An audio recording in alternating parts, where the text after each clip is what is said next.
नमस्कार दोस्तों, स्वागत है आपका प्रियंका केयर टिप्स में। दोस्तों आज मैं आप लोगों के लिए लेके आई हूँ करवा चौथ की कथा है, जो कि भगवान श्री कृष्ण ने द्रौपदी जी को सुनाई थी, ऐसा हमारी मान्यता कहती है। तो चलिए हम जानते हैं कि ये कथा कौन सी थी, और इसे जब करवा चौथ की पूजा करते हैं तो इस कथा को कहकर सुनाते हैं।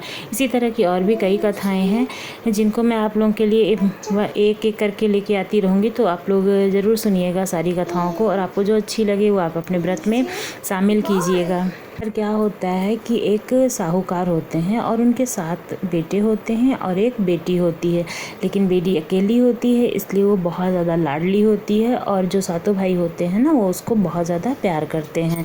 तो क्या होता है कि एक बार जो कार्तिक मास की कृष्ण पक्ष की चतुर्थी तिथि होती है, यानी कि जो करवा चौथ का व्रत होता है, उस दिन उनकी सातों जो बहुएं होती हैं और बेटी दोनों मिलकर सब करवा चौथ का व्रत करते हैं। फिर क्या होता है कि रात्रि के समय जब साहूकार के सभी लड़के भोजन करने बैठे तो उन्होंने अपनी बहन से भी भोजन करने को कहा। लेकिन फिर क्या हुआ कि इस बार बहन ने कहा, भाई अभी चांद नहीं निकला है और चांद के निकलने पर उसे अर्घ देने के बाद में वो भोजन करेगी। तब जो साहूकार के बेटे थे वो अपनी बहन से बहुत ज़्यादा प्यार करते थे। मैंने पहले भी बताया कि वो अकेली थी ना, तो इसलिए भाई जो थे वो उनको बहुत ज़्यादा प्यार करते थे। और वो अपनी जो बहन थी उसको भूखा प्यासा देखकर उसका चेहरा बेहद भूख के मारे जैसे व्याकुल हो गया था, उदास हो गया था। तो देखकर जो बेटे थे वो नगर के बाहर चले गए और वहाँ एक पेड़ पर चढ़कर अग्नि जो है, अग्नि का जैसे दिया होता है ना, वो दिया जैसा जला दिया। और जब वो वापस आए तो उन्होंने अपनी बहन से कहा कि देखो बहन, चांद तो निकल आया है, अब तुम उन्हें अर्घ देकर भोजन कर सकती हो। तब जो साहूकार की बेटी थी उसने अपने भाइयों से कहा कि देखो चांद निकल आया है, तुम लोग भी अर्घ देकर भोजन करो और मैं भी अर्घ देकर अब चांद को भोजन करती हूँ। तब जो ननद की बात सुनकर भाइयों ने कहा कि बहन अभी चांद नहीं निकला है, तुम्हारे भाई धोखे से अग्नि जलाकर उसमें प्रकाश को चांद के रूप में तुम्हें दिखा रहे हैं।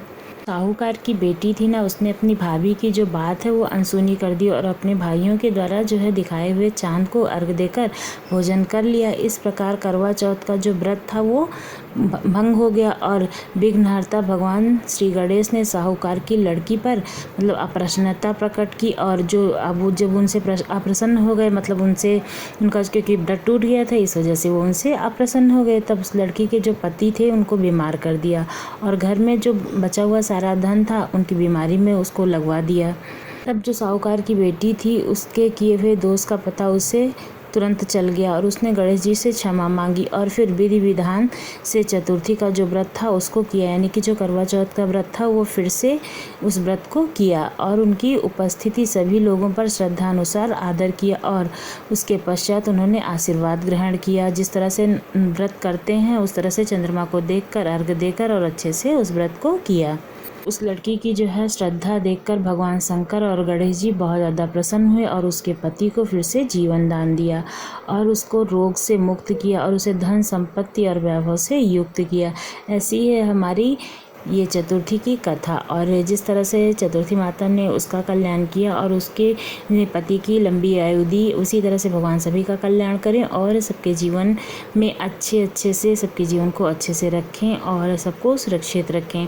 आपको ये कथा कैसी लगी ज़रूर बताइएगा और हमारे चैनल को ज़रूर सब्सक्राइब कीजिएगा और कथा सुनने के लिए और धार्मिक जानकारियों के लिए आप लोगों का बहुत बहुत धन्यवाद।